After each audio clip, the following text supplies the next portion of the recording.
안녕하세요. 건강 365 아나운서 최인경입니다. 스트레스가 없는 사람이 있을까요? 정도의 차이는 있지만 누구에게나 스트레스는 자리합니다. 바로 그 정도의 차이가 문제겠죠.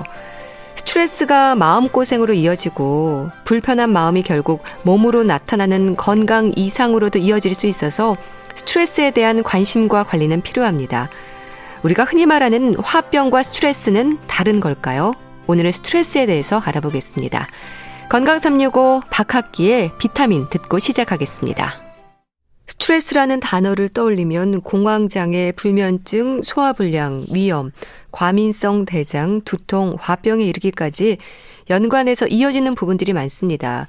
스트레스가 그만큼 무서운 걸까요? 경희대 한방병원 황덕상 교수와 함께합니다. 교수님 안녕하세요. 네, 안녕하세요. 스트레스 교수님도 받으시죠?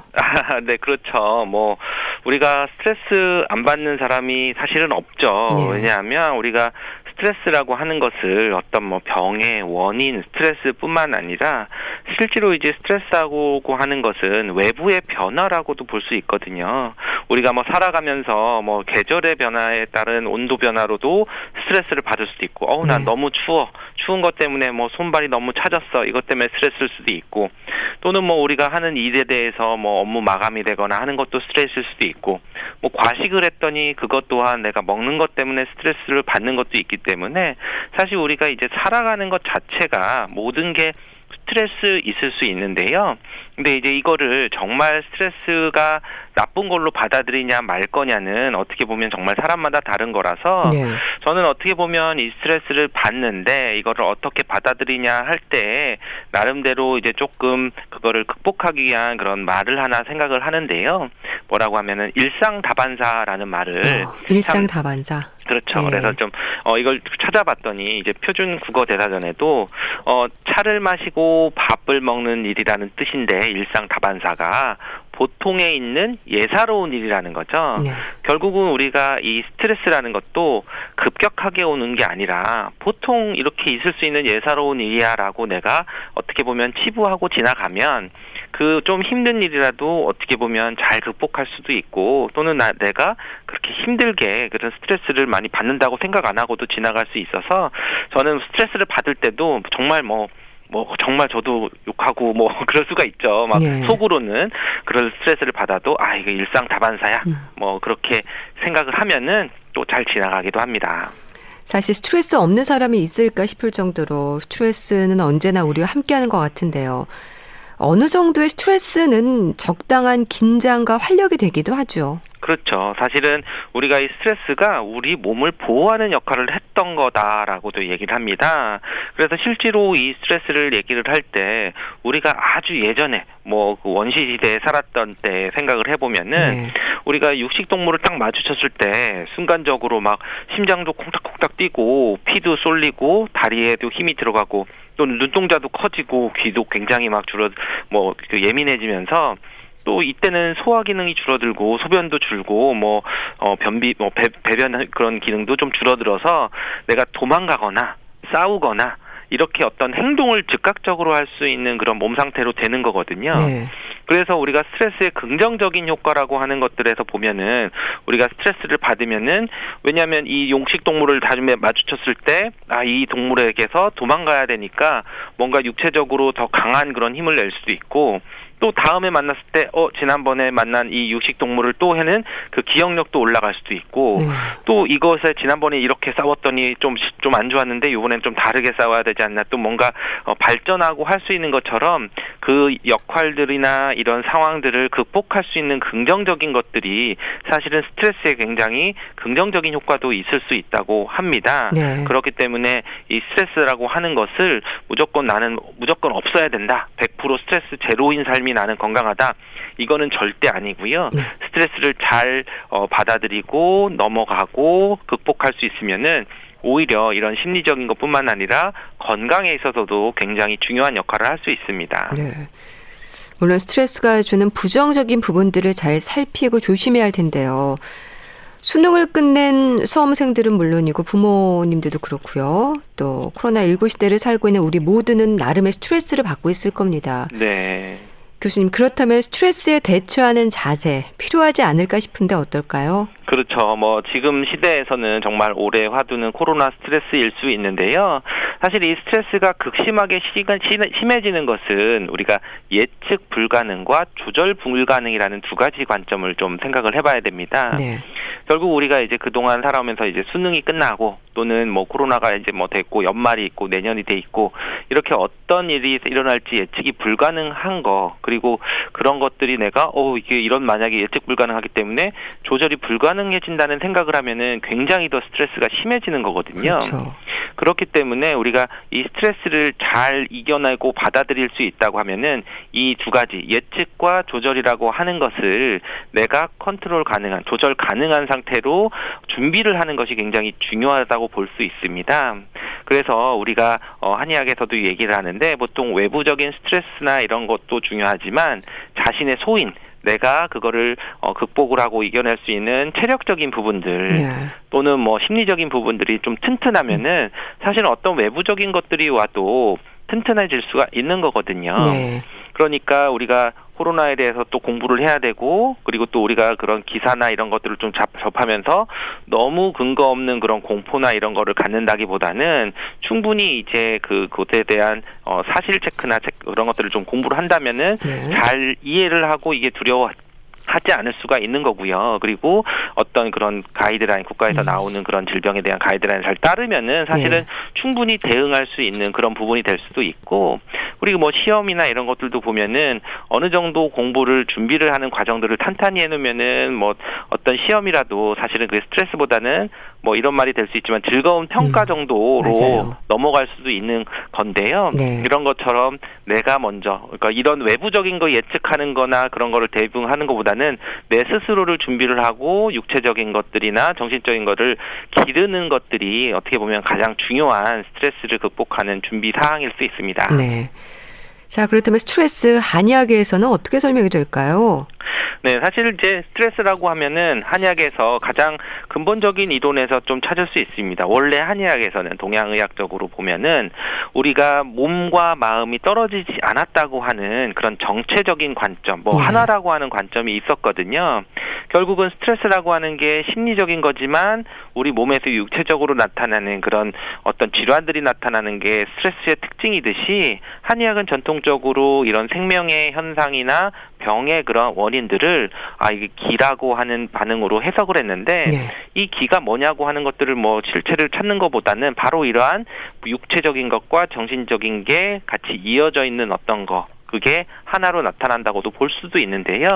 결국은 그런 것 때문에 스트레스나 이런 것들이 병이 오는 것들이 한의학에서 얘기할 때 굉장히 중요한 그런 병인으로서도 그 이해를 하고 있었다고 볼 수 있습니다. 네. 물론 그런 스트레스라고 하는 영어적인 표현을 쓰는 게 아니라 한의학에서는 어떤 기의 문제 또는 나쁜 기라고 하는 사기의 문제, 이렇게 이해를 했었는데요. 네. 우리가 병이 오는 원인으로 크게 이제 세 가지로 봤었는데, 하나는 외인, 이제 바깥에서 오는 그런 외부의 요인, 그리고 내인, 이거는 스스로 내 마음속에서 어떤 받는 그런 심리적인 거나 우리 크게 보면은 칠정이라고 하는 거, 어떤 감정적인 변화들이 모두 다 병이 올 수도 있다고 했었고요. 네. 그리고 또 불내외인이라고 해서 이제 외인과 내인이 아닌 이런 우리가 먹는 거라든지 이제 여러 가지 다른 문제들로도 볼 수도 있는데요. 결국은 우리 칠정, 우리 감정적인 변화들이 오는 그런 병의 원인들을 한의학에서는 봤었고, 그 감정적인 너무 슬퍼도 안 되고 너무 화를 내도 안 되고 또는 너무 즐거워도 안 되고 어떤 그런 7가지 그런 감정들의 변화들이 극과 극으로 가는 거, 이런 것들이 다 병이 올 수도 있다고 보기 때문에 네. 우리가 스트레스를 받는다고 해도 이것 때문에 너무 좋아하거나 너무 슬퍼하거나 너무 걱정하거나 너무 무서워하거나 너무 우울해하거나 이런 것들을 다 좀 중용의 의미에서 균형을 맞추면은 사실은 병이 아니라 잘 해결이 될 수 있다라고 하는 것들이 기본적으로 한의학에서 생각한 그런 스트레스입니다. 네. 그렇다면 우라가 치미인다는 화병과는 차이가 있는 걸까요? 그러니까 스트레스가 화병으로 발전하는 건가 싶기도 한데요. 그렇죠. 아무래도 화병이라고 하면은 분명히 이제 어떻게 보면 분노증후군이라고 얘기를 하는 것처럼 그런 신체적인 그런 감정적인 변화가 이제 나타난 그런 병 상태가 이제 화병이라고 하는 거고요. 네. 스트레스라고 하는 거는 그냥 지금 일시적으로 오게 되는 어떤 원인에 대한 것들이죠. 그래서 화병이 나타날 때에는 그 진단 기준에서도 6개월 이상 어떤 특정 스트레스가 지속되어 쌓이는 것이 화병으로 나타나는 거고, 네. 그런 화병의 증상들로는 뭐 불면증이나 뭐 기억력 감퇴, 뭐 공허감, 집중력 저하, 뭐 신경 과민, 우울증, 분노, 근심, 걱정, 인내 등이 나타나면서, 또는 이제 두통, 답답함, 또 이렇게 상열감, 위로 열이 나거나 입이 마르거나 이렇게 치밀어 오른다고 해서 뭐 가슴이 답답하고 뛰거나 목에 어떤 막혀 있는 응어리 같은 거나 뭐 뱉어지지 않는 이런 증상들, 식욕 부진, 뭐 소화불량, 만성 피로 등 여러 가지 신체적인 증상들이 같이 나타날 때 네. 화병이라고 했었거든요. 결국은 이거는 원인이 될 수도 있고 어떤 결과가 되는 게 바로 화병이라는 그런 질환으로 볼 수 있습니다. 스트레스로 인한 위험 요인들을 보면요, 사람마다 좀 다르게 나타나는 것 같아요. 그렇죠. 아무래도 스트레스는 사실은 누구나 다 받는 경우도 있는데 좀 극단적으로 보면은 어떻게 보면 이제 뭐 외국에서 굉장히 뭐 전쟁이 일어나서 굉장히 위험한 그런 상태에서 정말 우리가 보면 생명의 위험을 느끼는 스트레스를 받는 사람인데도 또 어떤 뭐 올림픽을 하거나 뭐 국제 경기를 하면은 그 나라 사람들이 또 굉장히 즐거워하는 모습을 또 같이 볼 수도 있는 거거든요. 네. 그런 것처럼 스트레스라고 하는 게 정말 우리가 생각할 때는 상상도 못할 스트레스지만 잘 견뎌내시는 분들도 있고, 또 우리가 또 극단적인 그런 스트레스 때문에 힘들어하시는 분들 보면은 남들이 보면 굉장히 사소한 그런 일일 수로 있다고도 생각되는 일에 대해서 크게 네. 반응할 수 있는데, 결국은 이런 스트레스라는 게 정신적인 또는 사회적인 자극도 이 모든 그 원인으로 절대적인 기준이 있는 게 아니라 그거를 받아들이는 개인의 유전적인 요인도 있을 수 있습니다. 네. 만약에 뭐 그런 우울증 그런 적인 성격이 있다든지, 또는 뭐 어린 시절에 그런 뭐 좀 충격을 받았다든지, 또는 뭐 어떤 학대를 받았다든지, 이런 또 뭐 교육이나 이런 문제들에서 환경적인 문제들이 분명히 있을 수가 있고요. 네. 그래서 이제 이런 것들이 기본이 되는 그런 소인들이 있었을 때 그 어떤 스트레스에 대해서 자기가 충격을 받았던 거에 대해서 좀 더 심하게 인식하게 되는 그런 인식적인 평가 단계가 또 있는 거거든요. 네. 결국은 그게 스트레스를, 똑같은 스트레스, 남들은 전혀 스트레스를 받지 않는데 나는 그게 어떤 충격적인 것들을 통해서 예전의 그런 기억으로 해서 더 강하게 인식이 되면은 굉장히 뭐 질환까지도 나타날 수 있기 때문에 네. 바로 이러한 과정들에 있어서 사람들에게 다르게 그런 반응들이 나타난다고 볼 수 있습니다. 네. 일단 머리가 아프고 소화도 안 되고 잠이 잘 안 온다는 말을 많이 하는데 일반적인 스트레스 증상이라고 받을까요? 그렇죠. 아무래도 이제 가장 스트레스가 흔하게 오는 것은 바로 이제 정신 증상적인 거죠. 예. 더 심해지면 이제 육체적으로도 나타나지만, 기본적으로 스트레스라고 하는 건 우리가 육체적으로 뭔가 변하기 전에 정신 스트레스적인 부분이 가장 심한데, 그랬을 때 이제 가장 먼저 오는 게 불안한 거죠. 네. 그리고 우울해지는 거고요. 그러니까 불안함이 계속 지속이 되면은 우울해지는데, 우리 몸에서는 스트레스를 딱 받았을 때 자율신경계통이라고 하는 게 가장 즉흥적으로 반응할 수 있습니다. 자율신경계통이라는 거는 초반에 말씀드렸지만 어떤 무서운 그런 동물들을 봤을 때 즉각적으로 내가 도망가야 되느냐, 오히려 아니면 숨어야 되느냐, 또는 싸워야 되느냐, 이런 거를 통해서 내 몸에는 신체적으로 바로 나타나게 되는 그런 것들이 뭐 동공도 확장되고 심장도 두근두근 뛰고 어깨도 막 근육에 힘이 들어가고 네. 이런 것들이 오게 되면은 우리가 두통이 생기는데요. 그런 경우들은 두통을 이제 우리 긴장성 두통이라 그래서, 긴장성 두통이요? 긴장성 두통. 그래서 이제 특히 이제 머리 뒤쪽 머리로 어깨에서부터 목 뒤로 해서 후두부 쪽으로 연결되는 쪽이 아픈 경우들이 많이 있거든요. 이런 경우는 주로 이제 긴장성 두통이 되는 겁니다. 네. 그래서 이제 그런 근육도 긴장이 되지만, 그리고 오히려 이런 것들이 또 근육이 긴장이 된다는 거는 에너지를 쓰는 거고, 지속적으로 이완이 안 되면은 피로감을 또 느끼게 되는 거거든요. 그러면은 이제 우리가 또 잠도 좀 잘 못 자게 되고, 오히려 항상 그런 우리 누가 올지 않을까 하는 불안한 마음 때문에, 그런 스트레스 때문에 잠을 못 자게 되는 것들까지도 이어지게 되게 됩니다. 예. 그래서 우리 스트레스 초기 경고 반응이라고 하는 것들을 보면은 두통이나 수면 장애나 또는 뭐 위장 장애도 올 수 있고 또 이런 것들이 계속되면 집중력이 저하되거나 또 마음이 조급해지거나 뭐 짜증이 나거나 일에 대한 불만족 또는 이게 계속 지속되면서 피로감이 누적이 되면은 사기 저하나 또는 의욕 감소가 이루어지는 게 스트레스 초기 경고 반응에 해당된다고도 합니다. 네. 또 위장 건강과 관련한 증상들로 힘들어하는 경우도 많은데요.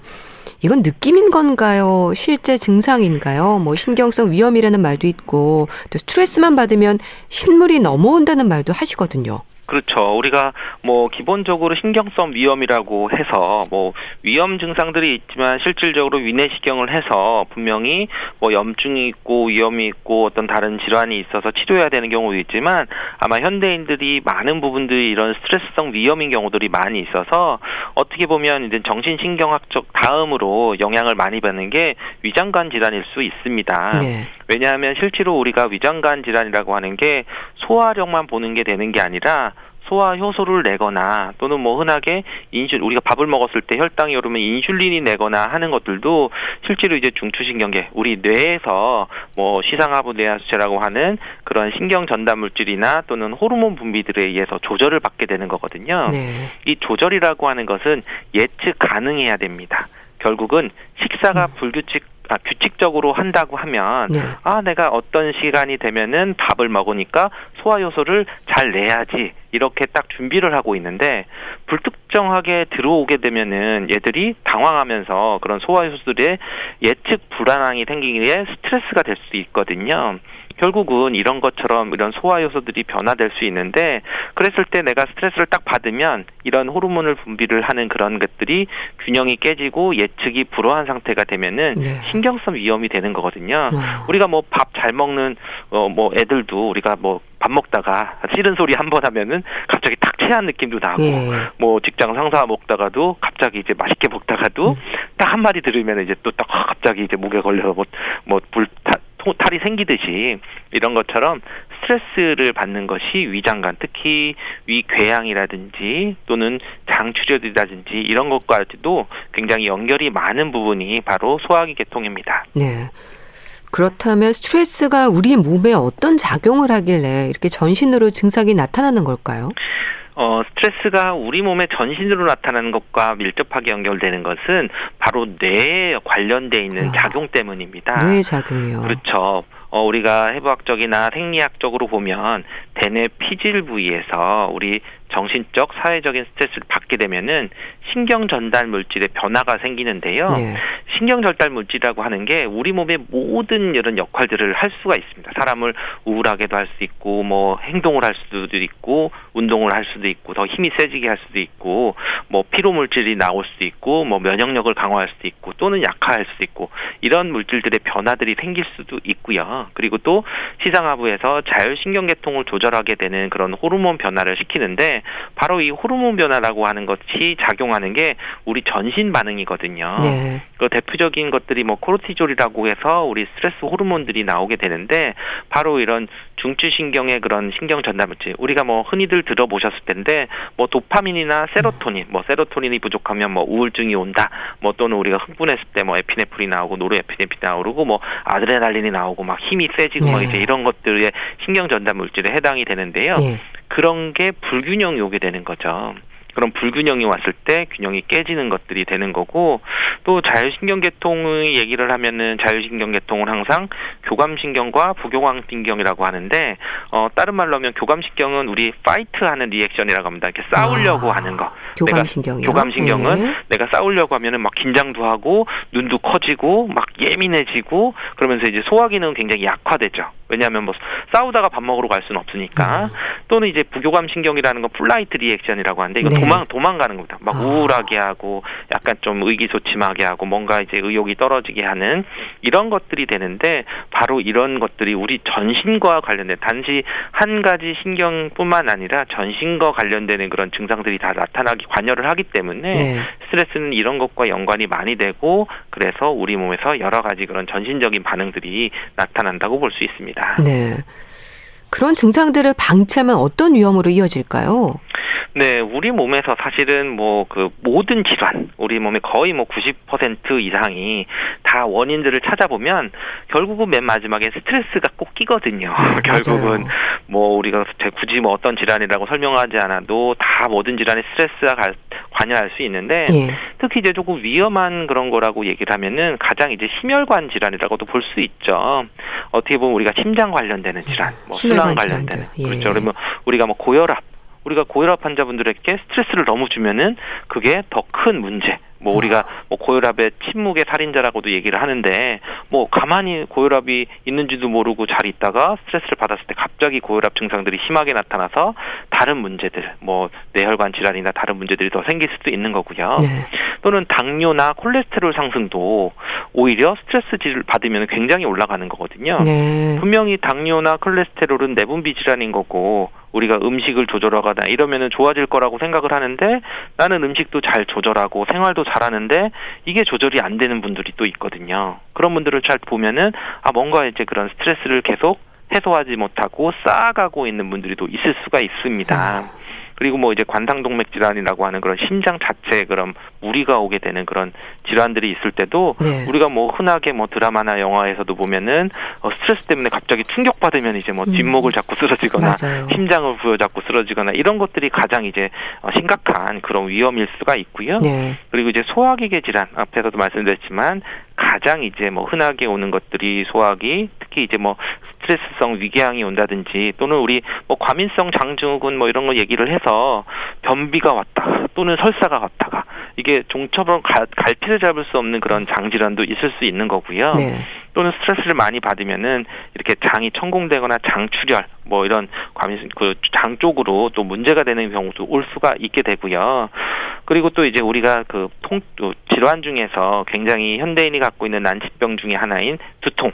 두통도 두통이요? 긴장성도도 원인을 다 찾고 뭐 MRI 찍었는데 잘 검사가 안 돼도 원인을 모르겠지만 알고 봤더니 뭐 스트레스인 긴장성 두통의 경우도 있고 뭐 우리가 흔하게 면역력, 자가 면역 질환 관련되는 것도 스트레스와 관련이 또 되고요. 네. 물론 뭐 정신적인 질환은 더한 그런 위험성이 또 있겠죠. 네.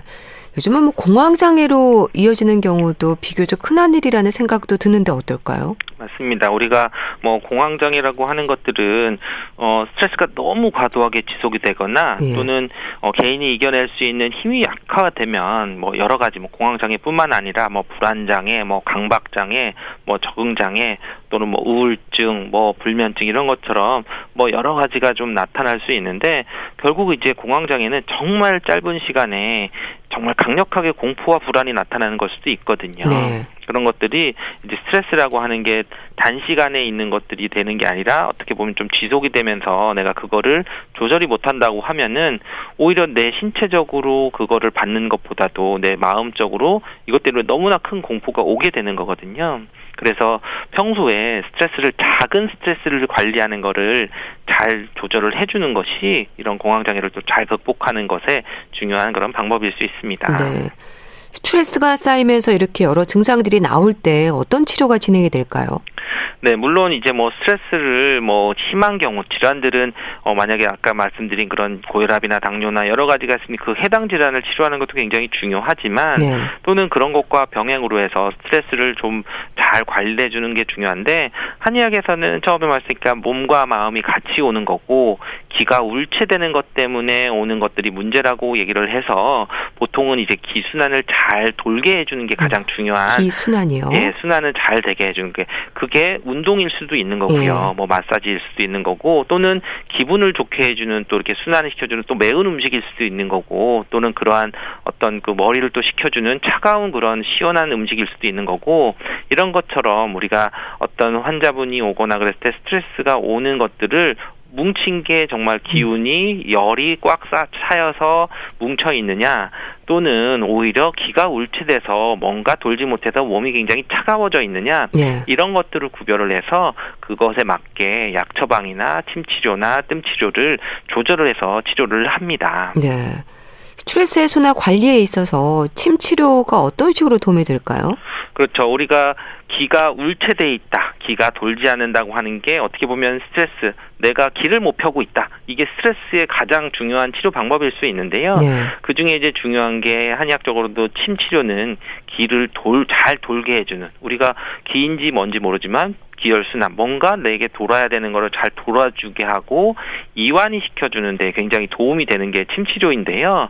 이런 것들이 이제 국내의 여러 논문을 또 봐도 침치료를 하면은 뭐 부신피질 호르몬이나 또는 이제 뭐 대뇌에서 나오는 스트레스 호르몬 분비에 영향을 미친다고 합니다. 네. 그리고 전침 치료를 해도 백혈구수가 증기하거나 또는 신경전달 물질도 어느 정도 좀 조절을 하는 그런 것들이 있고, 또 자율신경계 계통에도 영향을 미쳐서 뭐 맥박수나 혈압을 좀 떨어뜨리게 한다든지, 또는 뭐 스트레스로 유발된 위 점막 손상들을 좀 치료를 하거나 네. 긴장된 혈관들을 좀 풀어주는 그런 효과들이 있다고 얘기를 하는데요. 네. 결국 우리 몸에서 전체적으로 뭔가 힘을 주고 긴장돼 있는 것들을 좀 이완시켜주는 효과는 침치료가 굉장히 좋은 그런 효과를 보이고 있습니다. 네. 또 마음가짐도 중요하다는 말을 하잖아요. 네. 몸으로 위험 신호를 알려주는 스트레스, 어떻게 대처할 수 있을지에 대해서도 조언을 좀 해주세요. 그렇죠. 아무래도 이제 심하게 온 경우들은 우선적으로 어떤 다른 원인에 있는 것은 아닌지 적절한 검사를 해서 내가 이게 기질적인 질환이 아니라고 하는 것을 확인을 딱 하는 순간 안심이 되는 거거든요. 물론 이런 것들이 그럼 원인을 모르는데 왜 이게 아플까라고 해서 불안하는 것보다는 일단 큰 어떤 기질적인 것은 아니라는 것을 받아들이고, 그리고 이게 심리적일 수 있다 또는 스트레스 때문일 수 있다고 하는 것을 예측을 하고 그거에 대해서 잘 조절하면 된다는 거에서 네. 안심을 하시면은 오히려 적절한 치료가 잘 이루어질 수 있습니다. 네. 자, 오늘 말씀 주신 일상 다반사라는 말이 기억에 남습니다. 그래서 노래로 준비했어요. 롤러코스터가 부르는 일상 다반사 함께 들으시죠. 그리고 경희대 한방병원 황덕상 교수 함께 했는데요. 오늘 말씀 감사합니다. 감사합니다.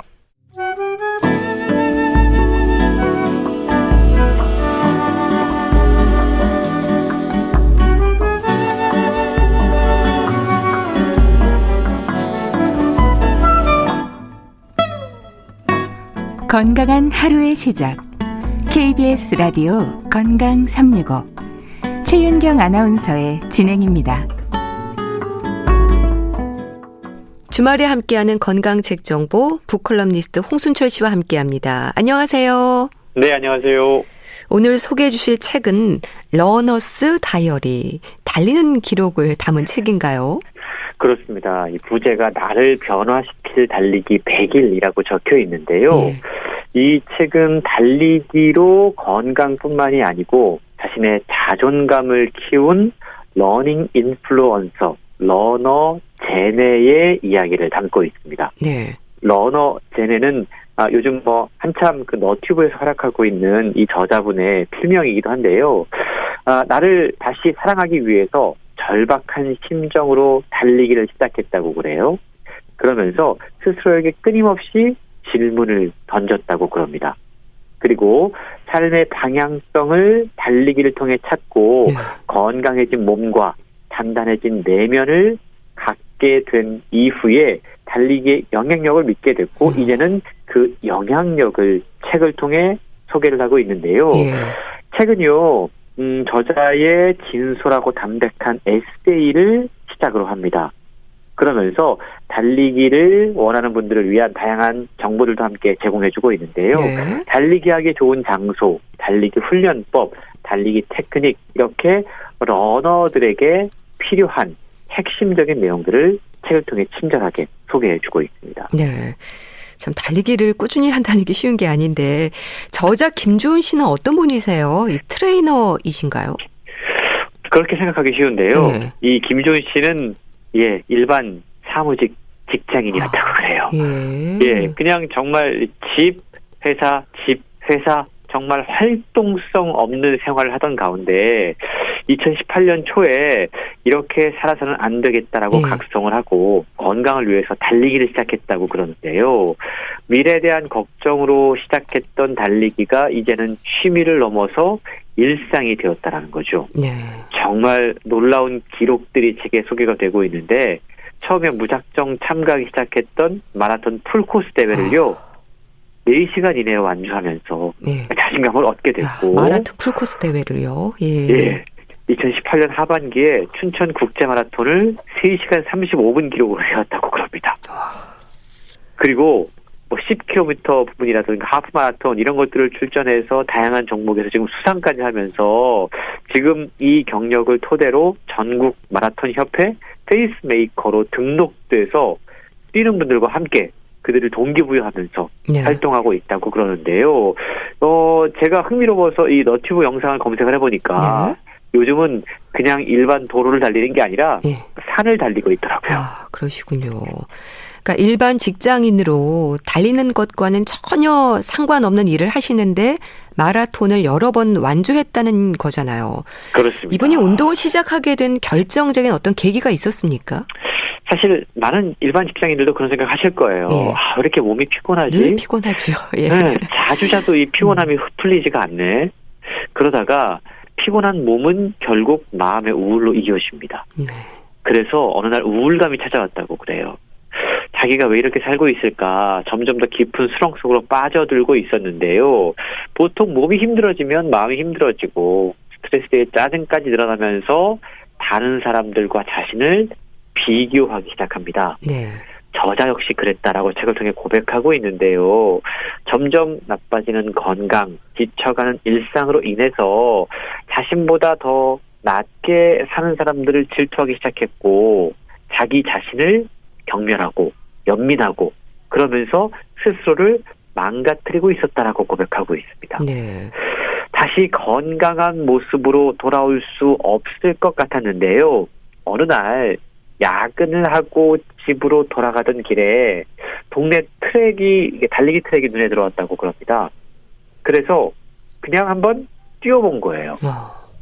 아직 다 만들어지지 않은 몸으로 그냥 달리다 보니까 그 짧은 거리가 마라톤 풀코스처럼 느껴질 정도로 너무너무 힘들었고 목적지에 도착한 이후에 정말 숨을 토해내듯 내뱉는 자신을 발견했습니다. 네.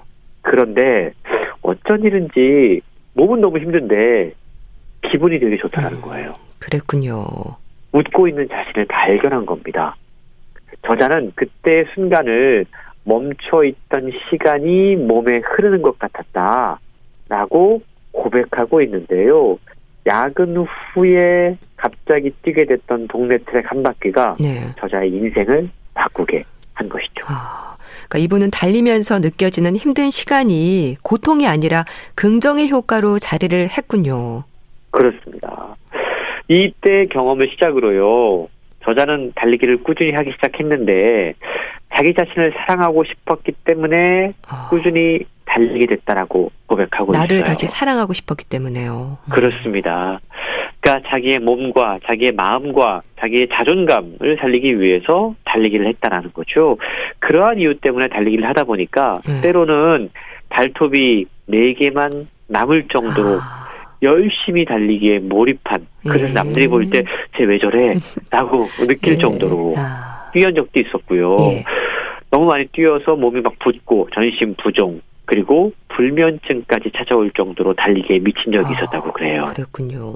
그런데 어느 정도의 과정과 시간이 지나자 오히려 달리기를 통해서 훨씬 더 정신이 또렷해지는 것을 느낄 수 있게 됐고, 무엇보다 땀을 흘리면서 얻은 건강해진 몸으로 지금 다시 일상생활을 이어갈 수 있게 됐다라고 고백하고 있는데요. 책에는 무작정 동네 트랙을 달리기 시작했던 이야기로부터 더 땀을 흘려보고 싶다라는 생각이 운동하자라는 의지로 바뀌었던 이야기, 그리고 그야말로 이제는 진정한 러너가 됐잖아요. 그 러너의 탄생에 대한 흥미진진한 자기 고백이 펼쳐지고 있는데요. 뛰어본 사람만이 안다. 견딘 후에 밀려오는 벅찬 감정을 이라고 적혀 있습니다. 달리는 제재, 러너 제재라는 수식어로 러닝 인플루언서까지 되면서 저자는 다른 사람들로부터 수많은 질문들을 듣게 된다고 그래요. 예를 들자면 왜 달리는 거야? 달리면서 무슨 생각해? 그렇게 달려서 목표가 뭐야? 그리고 그렇게 힘들어하는데 왜 자꾸만 달려? 달리기가 뭐가 좋은 거야? 이런 질문들을 받는데 책에 이러한 질문들에 대한 저자의 나름대로의 철학과 답변이 함께 소개가 되고 있거든요. 정말로 달리기를 통해서 삶이 바뀐 그녀의 이야기를 듣게 되는 것이죠. 네. 참 뭐든 처음 시작이 어려운 것 같아요. 근데 달리기를 꾸준히 하면서 스스로 변화를 느꼈고 그래서 계속 달리기를 지속할 수 있었던 게 아닐까 싶습니다. 그렇습니다. 저자는 자기가 원하는 바가 무엇인지 정확하게 깨달으니까 답도 명확히 줬고 삶의 방향도 순조롭게 정해지는 것 같았다라고 전합니다. 자신이 원하는 건 자기 자신을 사랑하는 거였거든요. 그리고 무엇보다 달리기를 계속 하다 보니까 사실 우리가 이 거리에 대한 감각이 현대인들이 잘 없습니다. 거리에 대한 감각이요. 네, 뭔가 타고 다니잖아요. 네. 그러면서 100m가 어느 정도 거리인지 1km가 어느 정도 거리인지에 대한 감각이 잘 없거든요. 그렇네요. 근데 달리기를 하다 보니까 거리에 대한 명확한 감각이 생겨났다고 그래요. 이게 어떤 도움을 줬냐면 목표를 수립하고 거기에 다가가기 위한 구체적인 로드맵을 세우는데 실제적으로 많은 도움이 됐다고 그럽니다. 그리고 시간을 초 단위로 보게 됐다고 그래요. 초 단위로요? 현대인들이 또 시간관념도 별로 없어지거든요. 달리면 시간을 계산하게 됩니다. 그러면서 막연하게 달리지 않고 계획적인 러닝 생활을 시작했다라고 고백을 하고 있는데 목표와 계획은요 질문을 통해 나오는 것이라고 믿게 되었다고 그럽니다. 그리고 무엇보다 이 책을 통해 우리가 함께 고민해 볼 수 있는 점은 혼자 달리는 것보다 달리기의 즐거움을 사람들에게 전파하고 싶은 생각이 들었다라는 거예요. 그래서 러닝 크루 그룹을 만들었는데요. 요즘 보면 밤에 이렇게 3, 4, 5 모여서 함께 뛰는 분들을 종종 발견할 수가 있어요. 우리가 그런 분들을 러닝 크루라고 이야기를 하는데 러닝 크루 그룹을 만들어서 함께 뛰는 즐거움을 현재 느끼고 있다고 그럽니다. 흥미로운 점은요. 저자와 함께 달렸던 사람들 역시도 달리기를 통해서 건강이 좋아졌고 삶이 바뀌었다라고 고백하고 있는데요. 만성 피로를 회복한 러너의 이야기, 비만에서 정상 체중으로 바꾼 러너의 이야기, 그리고 공황장애, 우울증, 이러한 심리적인 불안감들을 극복한 러너의 이야기들이 책에 소개가 되고 있다라는 거죠. 그래서 저자 스스로 바뀌었던 달리기를 통한 어떤 경험과 또 다양한 사람들이 만들어낸 경험들이 서로 교차하면서 이 책을 읽는 독자들은 달리기를 통해서 나의 삶도 변화시킬 수 있겠구나라는 확신까지 갖게 되는데요. 달리기는 다른 누구와 경쟁하는 게 아닙니다. 오롯이 자기 자신과 경쟁하는 운동이다라고 책은 이야기를 하고 있는데 자신만의 레이스를 완주할 수 있도록 매일매일을 책에 기록하면서 100일 동안 달린 이후에 자신이 어떤 모습을 원하고 있는지 그리고 어떠한 방향으로 살고 싶은지 함께 이 책을 통해서 그 모습을 그려갈 수 있을 것 같습니다. 그러니까 달리기를 통해서 많은 분들의 삶이 바뀌었군요. 그렇습니다. 코로나19로 인해서 한 해 동안 정말 답답하게 지내신 분들이 많을 것 같은데요. 몸과 마음의 건강을 위한 달리기 계획을 좀 세워보면 좋을 것 같은데 일단 욕심내지 말고 좀 산책부터 시작해보는 것도 좋지 않을까 싶어요. 그렇습니다. 사실 요즘 같은 때 마스크 쓰고 또 달려야 되다 보니까 호흡이 상당히 가쁠 수밖에 없거든요. 그런 상황에서는 조금씩 산책부터 시작해서 뭔가 좀 동네라던가 아니면 공원 같은 곳들을 조금씩 천천히 달려보는 것도 좋을 것 같은데요. 그러니까 이 책을 통해서 어떤 기준으로 어떻게 하나하나 시작할지를 계획들을 세워보실 수 있을 것 같아요. 달리기에 관심 갖고 있는 분들을 위해서 그야말로 달리기 가이드북이다. 또 달리기 다이어리라고 이야기할 수 있는데요. 달리기 다이어리요? 그러니까 100일 동안 하루하루 어떻게 자기의 달리기가 증가했는지 향상되고 있는지 어떤 준비 운동을 했는지를 함께 기록할 수 있도록 해놓았어요. 그리고 함께 뛰는 사람들 우리가 러닝 크루라고 이야기를 하는데 러닝 크루를 어떻게 만들고 그들과 어떻게 달리기를 조금씩 뭔가 좀 즐겁게 할 수 있는지 프로그램도 함께 소개해주고 있는데요. 예. 이 책은요, 단순히 어떤 신체적인 건강만을 위해서, 예쁜 몸매를 위해서, 또 어떤 멋진 몸을 위해서 달려라라고 이야기하지 않습니다. 달리기가 가져다주는 정신적인 건강의 유익함도 함께 소개가 되고 있어요. 네. 책에 보면 여러 질문들이 먼저 소개가 되고 있는데요. 특별히 통증이 느껴지거나 불안한 신체 부분이 있는지, 아니면 달리는 자세 가운데 신경 쓰이는 부분은 무엇인지, 예. 아니면 다른 사람들의 달리는 자세를 한번 본 적이 있는지, 이런 것들은 달리기 기술의 향상을 위한 질문이거든요. 예. 그리고 또 마음의 건강을 위한 질문들도 포함이 되고 있는데, 달리기가 나를 어떻게 변화시키고 있는 것 같은지, 달린 이후에 나의 감정은 달리기 전과 어떻게 다른지, 예. 기분은 어떻게 다른지, 그리고 달리기를 통해서 바뀌었으면 하는 자신의 모습은 무엇인지, 예. 그리고 달리기를 하면서 자기 내면을 만나게 되거든요. 예. 그때 나는 어떠한 모습을 하고 있는지 책은 질문하고 있다라는 거죠. 이게 31차, 41차, 50일차 이렇게 각각의 어떤 날짜에 맞게 자신의 내면을 만나고 살펴볼 수 있는 질문들도 함께 소개가 되고 있다는 건데요. 하루하루 질문을 하는 거군요, 나에게. 그렇습니다. 그래서 이 책이 이제 다이어리의 기능을 할 수 있다라는 거죠. 예. 무엇이든 하다 보면 멈추고 싶은 적이 있잖아요. 그렇죠. 달리기도 마찬가지입니다. 멈추고 싶은 순간이 있거든요. 내가 이걸 왜 하는지 궁금한 적이 있거든요. 예. 그럴 때 책은 또한 질문합니다. 무엇이든지 멈추고 싶은 순간에 한번 견뎌본 적이 있는지, 그 순간들을 어떠한 마음으로 견뎌냈는지, 단순히 달리기에 대한 이야기뿐만 아니고 네. 삶을 되돌아보면서 무언가를 내가 힘든 과정을 거쳐서 고통을 거쳐서 겪어내고 극복하고 이겨낸 경험이 있는지를 함께 묻고 있다라는 거죠. 이런 것들을 통해서 달리기가 우리의 삶 전체를 바꾸어 놓을 수 있다는 사실을 책은 알려주고 있습니다. 네. 달리기 후에 나의 감정은 어떨지 저도 좀 뛰어보고 이 질문에 대한 답을 좀 생각해 봐야겠습니다. 자, 러너스 다이어리 북컬럼니스트 홍순철 씨와 함께했습니다. 감사합니다. 고맙습니다. 정경화의 나에게로의 초대 보내드리면서 인사드릴게요. 오늘도 안전을 위한 마스크 쓰기 잘 지켜주시기 바랍니다. 건강365 아나운서 최인경이었습니다. 고맙습니다.